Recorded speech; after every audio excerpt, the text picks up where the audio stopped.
milenial aja ya kita ini udah ada pemikiran transaksional dan pragmatis ya. Jawab, karena apa? Itu lingkungan Kenapa seperti itu itu, pragmatis.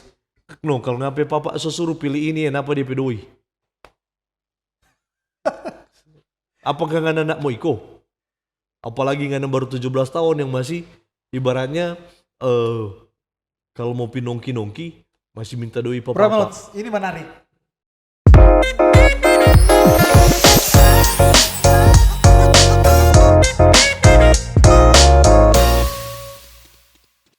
Ini kan kita bicara kopi ya, karena topiknya kita membongkar isi Kota Tomohon, kita sedikit beralih ya. Yep. Kita sedikit beralih bagaimana begitu hangatnya ya perbincangan hari-hari ini. Bagaimana kita melihat kinerja dari para stakeholder yang ada di Kota Tomohon ini ya. Kita lihat, ketahui, kita sedikit memberikan pertanyaan kepada Bro Elmons selaku milenial yang kritis di Tomohon ini. Bagaimana, sejauh mana Bro Elmons mengenal kinerja pemerintah maupun legislatif Kota Tomohon? Kita bergerak ini karena isi Tomohon ini.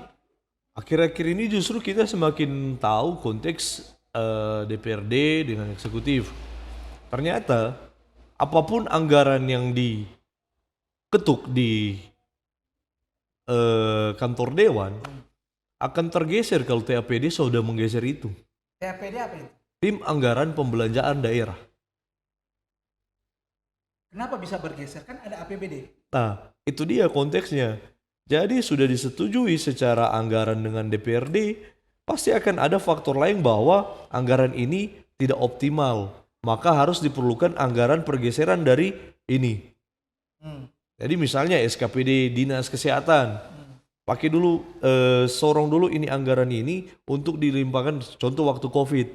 Beberapa SKPD anggaran geser semua ke COVID. Ya toh? Nah, masih bisa dimaklumi. itu masih bisa dimaklumi. Nah, sekarang ketika kita rupa misalnya ada TAPD, di situ ada sekot. Kan begitu. Ketika orang melakukan penggeseran anggaran ini, apakah mampu memberikan solusi atau menciptakan masalah baru dari anggaran SKPD yang seharusnya menggunakan itu? Artinya begini ya. Jadi konteks begini, ini cukup kita pahami bahwa dulu itu di tengah berkembangnya kedai kopi di Tomohon di tengah-tengah COVID, anggota DPRD, salah satunya juga ada beberapa anggota dewan. Kita nggak usah sebut nama. Nggak usah sebut nama. Dorang mengusulkan bantuan untuk kedai kopi karena mereka lah yang bertumbuh di saat COVID-19, mempertahankan putaran ekonomi. Nah, anggaran ini di dorang toki 250 juta. Pada akhirnya ketika berjalan itu sudah tidak lagi seperti itu. Bahkan yang tadinya bantuan untuk 23 kedai kopi di Tomohon, pada akhirnya yang 3 yang menerima. Itu yang sempat booming waktu kemarin, tapi saya tidak akan bahas terus menerus. Tapi kalau untuk membuktikan faktanya, saya juri waktu di TIF. Jadi saya tahu siapa-siapa pemenang lomba di TIF, yang seharusnya waktu itu ada Coffee Eat di muka Sinode, ada Seruput Coffee yang ada di muka Patung Tololiu, ada juga ketiga Kosin Coffee. Tapi ternyata bahkan saya dengan teman yang di Seruput ini sempat ada gesekan karena faktor apa? Mereka mengira kita yang sorong-sorong itu penerima hadiah. Itu sempat masuk di telinga saya, tapi bilang biar dia teman-teman begitu, orang tak perlu tahu apa yang sebenarnya terjadi. Cuma sebenarnya masyarakat harus tahu konteks-konteks begini. Pertama, itu kan anggaran bantuan. Kenapa harus menjadi anggaran hadiah? Beda dong. Beda bantuan dong. Skala TIF kan beda. itu skala event. Iya. Kan begitu. Beda. Nah, sementara ketika muncul di publik bahwa ini sudah diperuntukkan untuk hadiah pemenang. Berarti ada kontestasi dong. Ya, ada suatu harus. Jadi ketika UMKM mau menerima bantuan harus berkompetisi dulu maksudnya. dong. Kan kayak gitu. Nah sekarang kenapa saya mempertanggungjawabkan? Karena saya juri waktu di TIF waktu itu. Jadi saya tahu siapa pemenang-pemenang lombanya dan saya mampu mempertanggungjawabkan. Kita mampu mempertanggungjawab itu. Kedua, bukti foto pun ada siapa pemenang-pemenang itu. Jadi saya bilang untuk kali ini sadarlah sebagai orang yang dewasa, sebagai orang yang duduk sebagai pejabat, masa untuk konteks seperti itu saja kalian mau bermain? Artinya ada kesan settingan juga ya itu. Masa konsep bahkan saya mendengar pemenang itu harus beri proposal. Dari konsep bantuan jadi hadiah, yang menang harus bikin proposal. Nah, kenapa harus bikin proposal? Itu yang kita ingin tahu. Loh, masa dia bilang lebih baik orang bikin lomba sendiri juga kalau begini kok supaya nggak pakai proposal. Dia tuh, dia bilang. Jadi kalau bicara kita nak berkontribusi dengan pemerintah, waktu orang bilang mungkin orang bilang, oh dia kok selalu mau kritik pemerintah. Oh nyanda, kita melibatkan diri justru berkontribusi tanpa ada kita mau bajilat-jilat minta doi pak orang-orang di sana. Artinya kembali ke tadi kan, artinya yang kita bilang tadi bahwa sejauh mana Bro Elmons mengenal ya akan keterlibatan pemerintah maupun legislatif dalam mengedepankan kepentingan publik. Ya seharusnya begitu. Kita punya otonomi daerah. Jangan selalu orang bikin aturan tapi tidak punya solusi. Skala otonomi daerah, kalian bisa membuat aturan sendiri, tapi harus punya dong solusi for masyarakat. Oh, kita ini bukan bicara konteks politisi. Orang ini bicara soal bagaimana kontribusi pemerintah terhadap masyarakat. Apalagi bicara bansos, begini-begini, apa semua. Itu pun orang sudah dengar-dengar.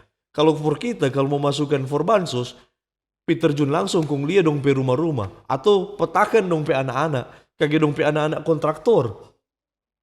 Atau justru dong pe anak-anak anggota dewan malah.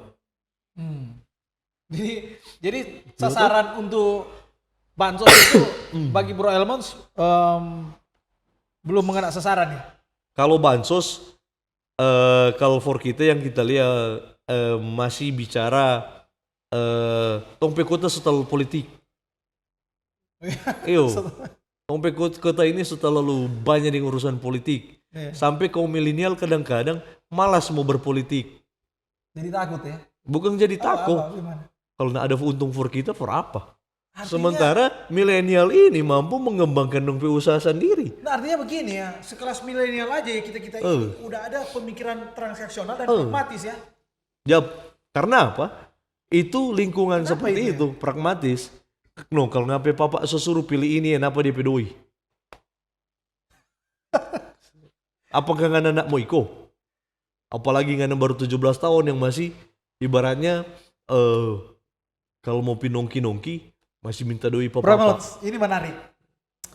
Kita bergeser lagi karena konteksnya lagi isi Kota Tomohon, kita bongkar lah. Iyalah. Kita bongkar. Kita apa yang kita tahu kita bongkar. Oke, ini menarik ya. Bicara politik. Apalagi saat ini kan kita diperhadapkan dengan suatu pertarungan ya. Artinya gesekan-gesekan politik ini sudah mulai terjadi ya. Karena kita diperhadapkan dengan pilpres dan caleg ya. Gitu. Bagaimana Bro Elmons melihat akan, karena begini nih, Tomohon istilahnya kita tahu sendirilah, Tomohon ini udah melekat, kos politiknya tinggi dari antara kabupaten kota yang ada di Sulawesi Utara. Bagaimana Bro? Kalau menurut kita sih bukan antara kos politik dengan money politik konsep yang berbeda. Oke. Kalau kos politik jelaskan karena apa? Karena unsur money politiknya ini nih. Jadi bagaimana itu? Konteks money politik kan ibaratnya ya, oh kita sediakan ini per orang berapa? Kan begitu yang jadi. Nah, lucunya Bawaslu, KPU terus menekankan tidak ada konsep money politik. Kan begitu. Tidak diperbolehkan. Tapi kan sudah jadi hal yang lumrah. Orang di sini. So jadi hal yang lumrah. Nah kalau kita kita nih mau tertular dengan barang begitu. Hmm. Kita nih mau tertular dengan hal-hal yang Kembali begitu. lagi ke pribadi ya. Bagaimana tuh orang membawa visi misi kopi, itulah yang orang tularkan. Begitu, dan konteksnya begini. Oke, dulu bagaimana orang bicara, ini kita flashback ulang ya. Orang bicara kok tiba-tiba kedai kopi di Tomon lebih banyak. Itu adalah satu pemikiran kita bagaimana menciptakan ekosistem kedai kopi di Tomon. Kita visi 3 tahun dari 2017, 3 tahun dari sekarang. Waktu itu 2017. Tomon ini semua banyak kedai kopi. Bahkan kita punya pemikiran begitu. Ada orang bantah. Anda mau bikin bagaimana? So nggak bikin kedai kopi di Tomon ini kok mau banyak. Banyak orang bantah. Bilang, tunggu Jo. Mereka orang nggak tahu konteks apa. Misi yang kita jalankan. Kita belajar semua orang tuh muda-muda. Hal yang paling simple. Usaha kopi itu apa? Belajar dulu. DP teknik seduh. Bicara ke belakang. Saya bilang bicara ke belakang. Itu akan berjalan ketika Anda menerima orderan dari tamu. Atau dari customer. Jadi itu tamang-tamang kita latih. Siapa yang mau jadi pengusaha kopi, mau kecil-kecilan atau dia langsung skala besar, silakan. Justru inilah mindset terbalik. Mindset yang dulu-dulu dang. Anda enggak takut dia jadi ngapain saingan bisnis, jadi ngapain kompetitor. Saya cuma bilang begini. Ya kalau kita bicara soal begitu, itu ngapain paradigma antara satu dengan yang lain. Tapi yang kita bawa ini visi misi ekosistem. Bagaimana ekosistem kan harus demikian. Bagaimana nggak mau menciptakan ekosistem supaya ini kedai kopi banyak? Nggak ada yang mesti latih pada orang untuk bikin kedai kopi. Itu filosofi Samratulangi artinya. Artinya kan memanusiakan manusia. Bahkan waktu itu bukan cuma sekarang. Ada teman yang di skala mungkin keuangan dia nggak mampu. Mau memulai start. Kita kunci cuma satu. Kenapa kopi 1 kilo? Ngana. Nanti kalau ngana ada keuntungan dari 1 kilo ini dan dia jauh lebih besar dari apa yang kita kasih ini, ngana si pulang pak kita. Mar kalau ngana belum ada untung dari yang kita kasih dengan cuma-cuma, nggak usah. Begitulah kita mulai beberapa kedai itu napa 1 kilo, napa 1 kilo. Oke. Apa orang harus bayarnya? Enggak. Konsep memanusiakan yang merubah mindset orang mesti begitu. Nah sekarang orang ada enggak yang mampu berpikir rela memberi begitu? Artinya kita mau kembalikan ya, bagaimana cerita politiknya, kosnya politik tinggi di Tomon ini. Ada enggak orang terpilih ketika contoh caleg, terpilih tanpa money politik? Ada. Bisa, Tomon? Bisa. Tomon kita rasa bisa. Bisa ya. Nah itu Bisa. kan bagaimana mau merubah mindset itu? Ibaratkan sama kayak tadi, butuh ada pengorbanan seperti yang teori yang Bro Elmons lakukan mengenai kopi ini. Nah, DP konsep apa? Orang nggak usah bawa janji. Kalau kita tapi konsep itu, nggak usah bawa janji. Jadi, janji memang karena begini, suatu bencana. bukan. Dongeng saat ini pun dimulai dengan jika saya terpilih. Jika saya terpilih. Iya tuh. Jadi kita bilang, siapa nggak mau bawa janji? Sementara nggak belum tadudu. Iya tuh. Mau berjanji apa nggak belum tadudu? Oke. Apakah nggak masih mau bawa konsep jika saya terpilih nanti saya akan ini? No, Cak. Orang sekarang berpikir kalau kau milenial ya dengan set. Iya. Selama nggak mampu memfasilitasi pada orang di skala orang bikin kompetisi. Contoh anak-anak band underground. Tuh, tiap kali mau manggung di acara-acara selalu dapat tekan.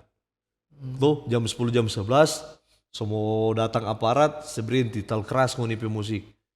Oke, selama ini adakah solusi dari pemerintah bagaimana seniman yang seperti ini ditempatkan? Oke. Oh, entah kayak dia mau bikin di gedung atau contoh hutan wisata yang sepi. Tuh, kenapa tidak diberi fasilitas seperti itu? Nah artinya itu nanti tugas itu artinya jangan dulu berjanji ya. Kita enggak bilang kita enggak berjanji. Jadi kita bilang orang kan lihat saja yang terjadi di sini. Tuh, total banyak janji Senin tok mau bikin dari mana? Iya tuh. Jadi dia bilang, sudah coba janji. Kita tak baking selama ini tak pernah ada yang janji. Adalah. Kedai kopi sekarang terbentuk ekosistem bukan karena janji. Karena apa yang ada baking bro. Tapi kan, Sekalipun orang-orang menganggap rendah apa yang ada baking. Bro Emons, ada lagu yang bilang ya, janji yang manis takkan kulupakan. Bagaimana itu? Bicara janji yang manis itu Alkitabiah Cak. Yang di Kidung Jemaat. Tuh, orang bukan apa, ngana mampu mau bawa bicara Alkitabiah ke ranah politik. Kalau ngana mampu silakan. Yo, dia bilang begitu. Cuma jangan jadi pendosa. Iya tuh. Di skala ngana libatkan ayat Alkitab ini untuk bicara kontestasi politik. Oh, untuk mengingatkan, orang boleh. Tapi kalau untuk mau bicara, orang terus mau bicara pakai apa? Ayat Alkitab, kita boleh. Selama kita berdasarkan dengan kebenaran Alkitab, itu yang kita mau bikin skala politik. Tapi ada ndak politisi sekarang bicara itu? Ada yang anda mampu buktikan siapa anggota dewan atau yang nantinya mau pilih wali kota tetap apa? Justru merasuki ke agama-agama itu sendiri. Oh, lebih menyebar ini. Saya bilang justru yang terjadi apa? Aduh, karena dia begini. Aduh, karena dia begini. No, saya bilang kita ya sekarang DP konteks siapapun yang mau pilih, mau jadi, nak jadi, tetap membangun kota. Mampu enggak ngana berpikir seperti itu? Bro Emons milenial. Bagaimana melihat ini kan? Karena saat ini memang udah zaman kita lah untuk berbicara. Kalau sekarang begini, orang mau bicara apa siapa? Iya toh? Yang satu-satunya cara apa? Ya dengan Bro bikin podcast begini. Entah dia mau viral atau enggak, yang penting langsung kemukakan. Iya toh? Jadi saya bilang ada beberapa hal yang ada orang ndak suka pengana karena ngana mulai benaing apa nama, ngana pe popularitas, dong tekan. Kan begitu DP simple. Temuan masih nggak melekat konsep-konsep pikiran seperti itu? Masih ada. Banyak ya? Nggak tahu banyak atau enggak. Mar kalau kita mau bongkar itu cuma dari orang. Iya. Terserah entah nantinya orang tergerus dengan zaman. Orang-orang yang berpikir itu akan tergerus dengan zaman. Mar kita semua mulai dengan hal yang berbeda. Sekarang kalau ngana nak mampu memulai dengan hal yang berbeda dalam artian ngana harus kritis, ngana harus ikut perkembangan zaman, ngana harus menyesuaikan dengan keadaan sini. Tapi kan begini nih, kita mohon kan, apalagi bicara Bro Emon bilang tadi kritis ya. Kita milenial saat ini, ketika kita menempatkan pikiran kita dalam hal ini, pikiran yang kritis, kok kita nggak dapat tempat ya di tomohon ini ya? Bagaimana ya? Ketika ngana bisa, ngana kritik nggak terima. Atau orang memang nggak terbiasa seperti itu ya? Nah itu dia bilang, kalau itu kok tuh lucu. Orang mampu menciptakan kejelekan orang lain. Iya toh? Tapi ketika orang mengkritisi, orang minta mau jawab apa? Kan begitu. Bahkan ada yang mengatakan kalau kritik kasih solusi dong. Yo, kalau kritik. Nah sekarang, oke, orang suka kasih solusi. Apa yang udah baking? Apakah hanya ini mau sampai di FGD, forum grup diskusi dengan beberapa ngoni petaltel yang so jadi profesor doktor? Oke, kita pernah tantang seorang profesor doktor pertanian.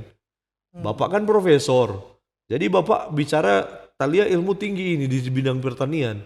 Bapak mampu ndak mau edukasi petani di satu lahan dari proses dia pengolahan lahan, semai benih, sampai dia mau panen produktif dengan apa yang Bapak ada belajar sebagai profesor doktor. Nggak mau bayar Pak. Tanpa dibayar. Berani? Ada bro. Nggak ada. Karena apa? Skala uang yang diperhitungkan. Oh kita semua kasih ini kung. Oh. Iya. Jadi itu saya bilang. Padahal waktu orang penelitian lahan petani yang dong pergunakan. Simpel enggak? Tapi bahasa ini. Maksudnya dong masuk akal enggak? Masuk. Ketika ngana bicara keilmuan ngana pilihan pertanian, minta mau cari data, riset apa semua. Ngana memohon patu petani. Petani masih miskin ngana sukaya sebagai profesor doktor. Mohon maaf kita nak menghina ini tapi ini dia kenyataan. Dia tuh. Iya. Apa yang ngana Apakah ngana masih ingat petani yang anda riset, the baking riset akang di saat ngana sudah pegelar profesor doktor? Atau justru malah ngana menikmati dari hasil ngape riset, ngana mau mampu ciptakan pupuk organik yang sudah dihakikan, yang petani mengerti apa soal haki bro sekarang. Gitu ya. Ibaratnya bukan mau menghina petani, tapi pernah ndak ada sosialisasi petani bisa menghakikan atau menciptakan ini sebagai hak kekayaan intelektual untuk didaftarkan. Maka itulah ada istilahnya indikasi geografis. Sekarang, temuan ada ndak indikasi geografis? Skala komoditi. Ada. Minahasa koya orang so pernah coba. Tapi masih dalam konteks pada akhirnya apa? Terbawa arus politik. Tasnya tinggal. Nah ini kan